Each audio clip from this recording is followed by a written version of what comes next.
I've decided that my mother will be moving in with us next week, Kevin declared, his eyes locking onto mine.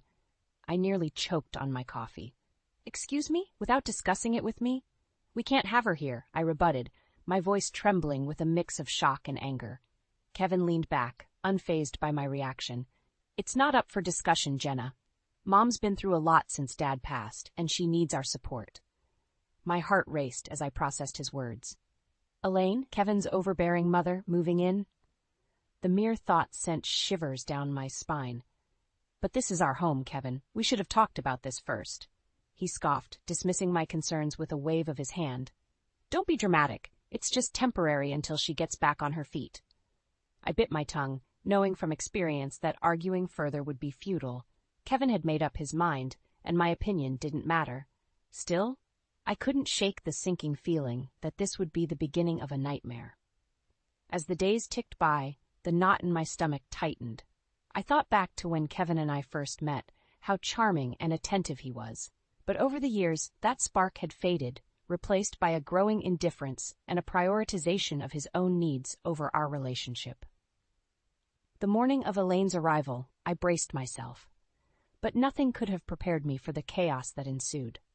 Movers poured in, hauling not just a few suitcases, but an entire household's worth of belongings. "What's all this?" I asked, my voice barely audible over the commotion. Elaine swept in, her presence as domineering as ever. "Well, dear, I couldn't possibly leave my precious belongings behind. This is just temporary, after all." I shot Kevin a pleading look, but he simply shrugged, already retreating into his usual detached state. As the movers began rearranging our living room to accommodate Elaine's furniture, I knew my life as I knew it was over. That evening, I called Megan, my best friend and confidant. Tears streamed down my face as I poured out my frustrations, feeling more alone than ever in my own home. "I don't know what to do, Meg," I confessed. "It's like Kevin doesn't even see me anymore. And now, with his mother here, I feel like an outsider." Megan's soothing voice offered little comfort. "You have to stand your ground, Jen. This is your home too, and you can't let them walk all over you." But as the days turned into weeks, Elaine's presence became increasingly suffocating. She took over my kitchen, rearranged my carefully curated decor, and inserted herself into every aspect of our lives. Meanwhile, Kevin's emotional distance grew, and he started spending more and more time away from home, leaving me to fend for myself against his mother's intrusions. With each passing day, Elaine's presence grew more oppressive, her tentacles snaking into every nook and cranny of our once peaceful home. No matter how hard I tried to establish boundaries, she bulldozed right through them, treating our space as her personal kingdom. "Jenna, dear, don't you think these curtains would look better over there?" she'd say, already rearranging my carefully chosen decor without waiting for a response. Kevin, true to form, remained oblivious to my mounting frustrations. Whenever I tried to broach the subject, he'd brush me off with a dismissive, "Mom's just settling in," or "she means well." Meanwhile, his absences from home became more frequent and prolonged. Business trips, he'd claim, but I couldn't shake the nagging suspicion that something more sinister was afoot. One evening, as I pored over our bank statements, a disturbing pattern emerged. Large sums of money, thousands upon thousands, had been steadily disappearing from our joint accounts. My heart raced as I cross-referenced the dates with Kevin's supposed business trips. Desperate for answers, I reached out to an old acquaintance, Greg Wilson, a private investigator with a reputation for discretion. If Kevin was up to no good, Greg would uncover the truth. "I need you to tail my husband," I whispered into the phone, my voice trembling with a mix of fear and determination. "I think he's hiding something from me." Greg agreed without hesitation, and the following weeks were a whirlwind of clandestine meetings and hushed conversations as he fed me crumbs of information. "Your husband's been frequenting some unsavory establishments," he reported one afternoon, sliding a manila envelope across the table. Inside were grainy photographs of Kevin entering a seedy-looking casino, his face obscured but his gait unmistakable. My world shattered in that moment, the realization hitting me like a ton of bricks. Kevin, the man I had once loved and trusted, was gambling away our savings, our future, all while letting his mother infiltrate and undermine our home. Confronting him was an exercise in futility. "You're overreacting, as usual," he sneered, his eyes cold and devoid of remorse. If you can't accept the way things are, then maybe you should leave. The venom in his words stung, but I refused to back down. This was my life, my home, and I would be damned if I let him and his wretched mother take it all away from me. With trembling hands, I dialed Megan's number, my voice thick with unshed tears. "I need your help," I choked out. "Kevin, he's been lying to me, stealing from me, and his mother, she's taken over everything." Megan, bless her soul, didn't hesitate. "Pack a bag and come stay with me," she urged. "We'll figure this out together, I promise." As I stuffed my belongings into a suitcase, a newfound sense of determination washed over me. Kevin and Elaine had crossed a line, and they would pay for their betrayal. This was just the beginning. Elaine's domination of our home only intensified after I moved in with Megan. Like a malignant tumor, she metastasized into every corner, leaving no space untouched by her overbearing presence. "That woman has no boundaries," Megan fumed as I recounted the latest indignity. Elaine had redecorated our bedroom without permission, tossing out cherished mementos in favor of her gaudy knickknacks. I could only nod, the lump in my throat threatening to choke me. Kevin's betrayal cut deeper than any wound, but it was his mother's insidious meddling that twisted the knife. With each passing day, Kevin grew more distant, his visits to the house growing increasingly rare. When he did show up, it was like a ghost drifting through, offering little more than a cursory greeting before disappearing into the night. "Working late," he'd mumble, his eyes downcast, unable to meet my gaze. I knew better. Greg's surveillance had painted a clear picture. Kevin was frittering away our hard-earned savings at underground gambling dens, chasing a thrill that no amount of money could satisfy. Desperate to stem the bleeding, I took matters into my own hands. I changed the locks, froze our joint accounts, and even went so far as to cancel Kevin's credit cards. Anything to halt his reckless spending before he bled us dry. Elaine, of course, was apoplectic. "How dare you?" she shrieked, her voice shrill enough to shatter glass. "This is my son's home, and you have no right." For once, I stood my ground, emboldened by the knowledge that I held the moral high ground. "Your son has been lying and stealing from me," I spat back, my words laced with venom. "If he wants back in, he'll have to earn it." Kevin's response was predictable, a flurry of anger and denial, punctuated by the occasional guilt trip. "You're overreacting as always," he sneered. "If you loved me, you'd trust me." But I was done being manipulated. With Megan's unwavering support, I dug in my heels, determined to uncover the full extent of his misdeeds. It was a war of attrition, with Elaine and Kevin launching salvo after salvo of emotional and psychological attacks. But I was no longer the meek, deferential wife they thought they knew. This was my life, my home, and I would fight tooth and nail to protect it. Each night, as I lay awake in Megan's spare room, my mind raced with possibilities. How far had Kevin's deception gone? What other secrets lurked beneath the surface?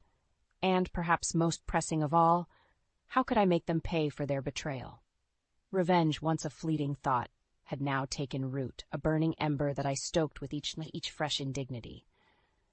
Kevin and Elaine had awoken a fury within me, and by God, they would reap the whirlwind.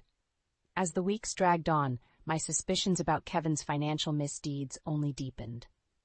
Despite my efforts to cut off his access to funds, he always seemed to have a steady stream of cash flowing in, money that couldn't be explained by his legitimate income alone. It was Megan who first pointed out the discrepancies. "Look at this," she said, her brow furrowed as she pored over the bank statements I'd managed to obtain. "These deposits don't add up. There's no way he could be earning this much from his job alone." My heart sank as the realization hit me. Kevin was up to something far more nefarious than mere gambling. He was embezzling, siphoning off money from who knows where to fund his vices and Elaine's extravagant lifestyle. With Megan's help, I dug deeper, combing through financial records and piecing together a paper trail that painted an increasingly damning picture.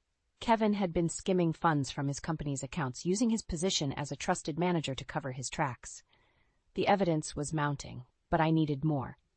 I needed irrefutable proof, something that would hold up in court and ensure that Kevin and his wretched mother couldn't weasel their way out of facing the consequences. That's when I turned to Greg again. "I need you to follow the money trail," I instructed, my voice steely with determination. Whatever it takes, we need to know where these funds are coming from and where they're going. Greg didn't disappoint. Through a combination of surveillance and good old-fashioned gumshoe work, he uncovered a web of deceit so intricate, so meticulously constructed, that it left me reeling. Kevin, it seemed, had been running a complex embezzlement scheme for years, funneling money into offshore accounts and using shell corporations to launder the ill-gotten gains. And at the center of it all was Elaine, the puppet master pulling the strings, using her son's greed and her own manipulative ways to bankroll their lavish lifestyle. As the pieces fell into place, a white-hot fury burned within me. These people, the ones who were supposed to be my family, had betrayed me in the most despicable way imaginable. They had stolen from me, lied to me, and tried to strip me of my dignity and self-worth. But not anymore. Clutching the thick dossier of evidence that Greg had compiled, I steeled myself for the confrontation I knew was coming. Kevin and Elaine thought they had me backed into a corner, but they were about to learn just how wrong they were. When they arrived at Megan's apartment, their usual arrogance was on full display. Elaine swept in first, her nose turned up in disdain, while Kevin trailed behind, his hands shoved deep in his pockets. Well, look who finally decided to grace us with her presence. Elaine sneered, her eyes narrowing as she took in my defiant stance. Kevin, ever the smooth talker, tried a different tack. Jenna, please, let's be reasonable here. This has all been a big misunderstanding. I said nothing, simply tossing the dossier onto the coffee table with a loud thud. Reasonable? You want to talk about being reasonable? I spat, my voice dripping with contempt. How about you explain these? As they leafed through the damning evidence, their smug expressions melted away, replaced by a mixture of fear and outrage. For once, they were the ones left speechless, their carefully constructed lies unraveling before their very eyes. The satisfaction I felt in that moment was overwhelming. Finally, after months of torment and gaslighting, the tables had turned. Kevin and Elaine were the ones backed into a corner, their misdeeds laid bare for all to see. And I was just getting started. The look of stunned disbelief on Kevin and Elaine's faces was almost comical, if the situation hadn't been so deadly serious. As they flipped through the damning evidence, their mouths agape, I could practically see the gears turning in their twisted minds, desperately searching for a way to wriggle out of this mess they'd created. But there would be no escape. Not this time. I had them dead to rights, their web of lies and deceit exposed for all to see. How did you get this? Kevin stammered, his usual smooth demeanor cracking under the weight of the truth. I fixed him with a steely gaze, reveling in his discomfort. Does it matter? The real question is, what are you going to do about it? Elaine, ever the master manipulator, tried a different tack. Jenna, darling, surely we can work something out, she cooed, her voice dripping with false sweetness. This is all just a big misunderstanding. I scoffed, my fury rising like a tidal wave. A misunderstanding? You really expect me to believe that? I spat, gesturing to the damning evidence laid out before us. You've been bleeding me dry for years, living off my hard-earned money while treating me like a doormat in my own home. Kevin's eyes narrowed, his mask of charm melting away to reveal the true monster beneath. Watch your tone, he snarled, his voice low and menacing. You're the one who's been making things difficult, constantly questioning my decisions and undermining my authority. The sheer audacity of his words left me momentarily speechless. Undermining his authority? As if he had any right to wield authority over me, after the way he'd betrayed me time and time again. Megan, bless her soul, stepped in before I could unleash the full force of my fury. I think it's time for you two to leave, she said firmly, her gaze fixed on Kevin and Elaine with barely contained contempt. Elaine opened her mouth to protest, but I cut her off with a sharp gesture. No, let them stay, I said, my voice laced with a cold, calculated anger. I want them to hear this. Taking a deep breath, I laid it all out, every sordid detail, every lie, every act of theft and betrayal. I spared no punches, letting the full weight of their misdeeds crash down upon them like a tidal wave. As I spoke, I could see the smug arrogance slipping from their faces, replaced by a dawning realization that this time they had gone too far. This time, there would be consequences. "So here's what's going to happen," I said, my voice steely and unwavering. "You're going to pack up your things and get out of my house. Every last penny you've stolen will be repaid, with interest. And if you so much as breathe a word of protest, I'll make sure the authorities get a nice, neat package detailing every illegal thing you've done." Silence hung heavy in the air, the weight of my ultimatum sinking in. For a brief moment, I thought Kevin might try to bluster his way out, to hurl threats and insults in a desperate bid to regain control. But then, in a move that surprised us all, Elaine deflated, the fight draining from her eyes. "Fine," she muttered, her voice barely above a whisper. "We'll go." Kevin, ever the dutiful son, followed her lead, his shoulders slumped in defeat. As they gathered their belongings and shuffled out the door, I felt a surge of triumph unlike anything I'd ever experienced. I had won. Against all odds, I had faced down the very people who had tried to destroy me, and I had emerged victorious. The road ahead would be long and arduous, but for the first time in what felt like an eternity, I could see a glimmer of hope on the horizon. Kevin and Elaine would face the full consequences of their actions. Of that, I was certain. And as for me, well, I was just getting started. With Kevin and Elaine gone, a weight lifted from my shoulders. For the first time in months, I could breathe freely, unburdened by their toxic presence, but my work was far from over. I needed to ensure they faced the full consequences of their actions. Megan, ever the loyal friend, was by my side every step of the way. "We need to gather allies," she said, her brow furrowed in determination. "People who can corroborate your story, who can testify to Kevin's misdeeds." It was a tall order, but Megan was right. If we were going to take down Kevin and Elaine, we needed strength in numbers. And so we began reaching out to anyone who might have witnessed their duplicity firsthand. To my surprise, the responses poured in, a steady stream of people eager to share their own stories of mistreatment at the hands of my former in-laws. Kevin's coworkers, friends, even distant relatives, all had tales to tell of his arrogance, his greed, and his utter disregard for anyone but himself and his precious mother. As the accounts mounted, a picture began to emerge, one of a man so consumed by his own ambition and entitlement that he would stop at nothing to get what he wanted, trampling over anyone who dared stand in his way. With each new revelation, my resolve hardened. These people, these victims, deserved justice as much as I did, and I would be the one to deliver it, no matter the cost. The plan was simple, yet audacious. We would gather our allies, our evidence, and our collective fury and unleash it all in one fell swoop. A public spectacle, a reckoning of sorts, where Kevin and Elaine would be forced to confront the full weight of their misdeeds. The opportunity presented itself in the form of a company gala, a lavish affair that Kevin had once reveled in, strutting about like a peacock in his designer suits and basking in the admiration of his peers. This time, however, the tables would be turned. As the guests arrived, dressed to the nines and sipping champagne, a palpable buzz of anticipation hung in the air. They knew something was afoot, but few could have predicted the bombshell that was about to drop. When the moment was right, I took the stage, my heart pounding in my chest. With Megan and our assembled allies flanking me, I laid it all bare. The lies, the deceit, the embezzlement, and the emotional torment that Kevin and Elaine had inflicted upon us all. The reaction was instant and visceral. Gasps of shock and horror rippled through the crowd, punctuated by the occasional cry of outrage. As I spoke, presenting the meticulously collected evidence, I could see the realization dawning on their faces. The man they had once admired, the man they had trusted, was nothing more than a fraud, a snake in the grass. And then, like a coup de grace, I unveiled the final piece of the puzzle.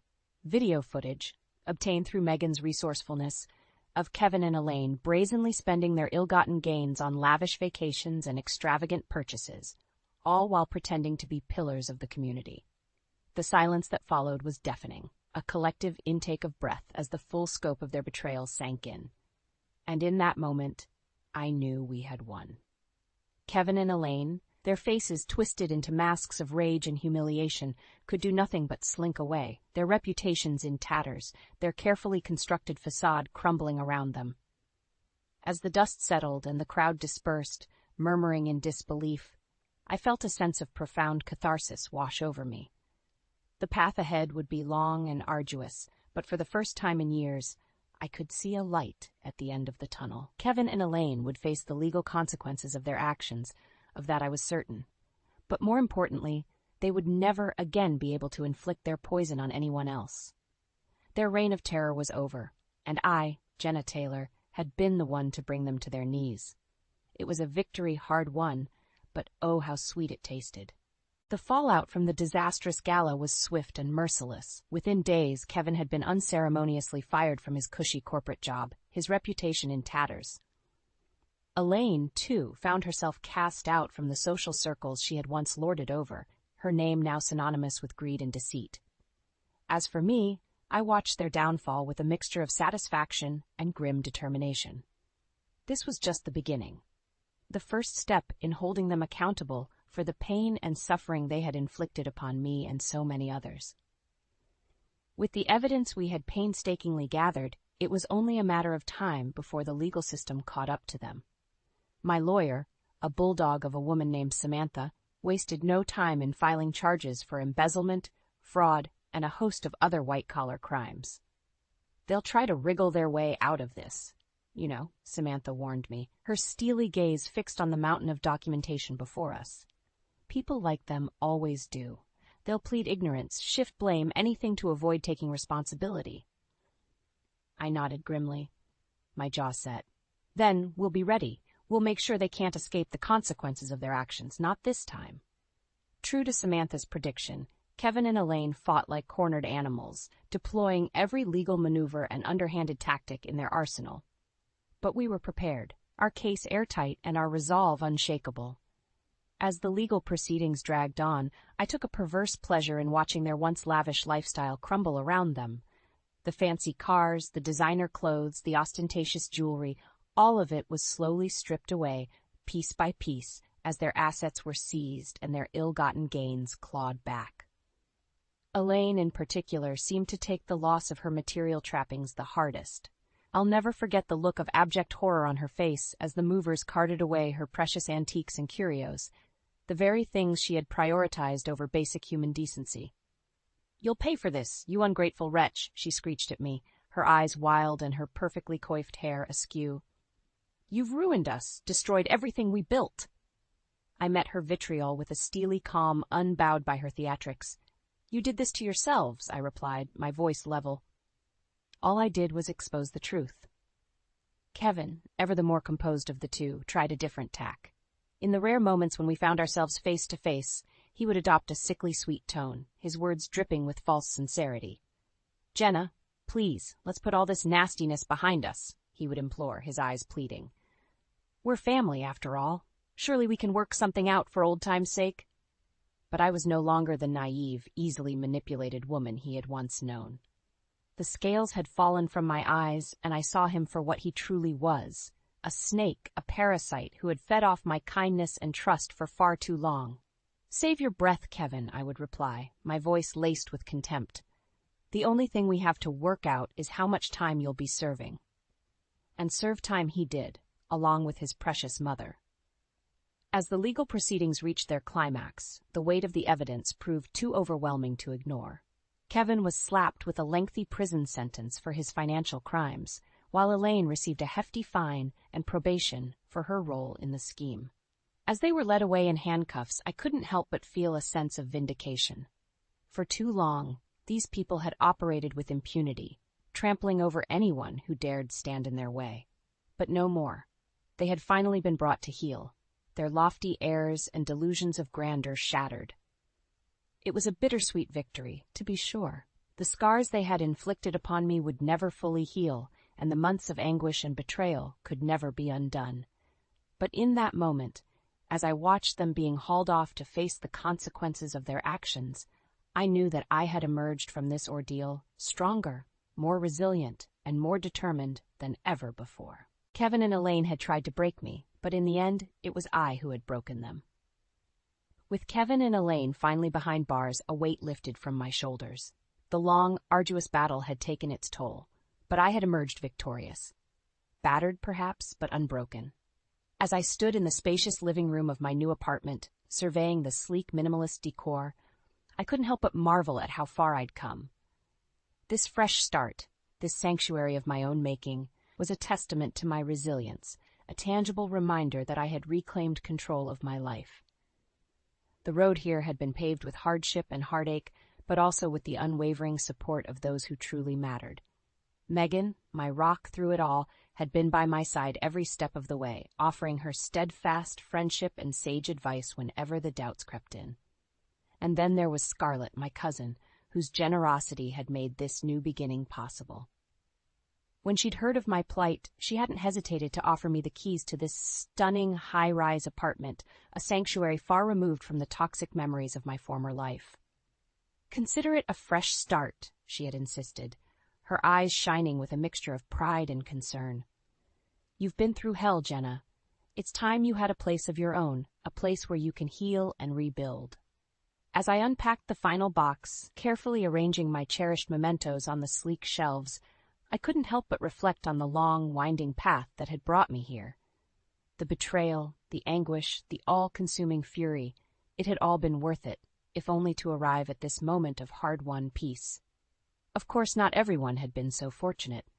Kevin and Elaine, those architects of my suffering, were now behind bars, their grand delusions of wealth and status reduced to a distant memory.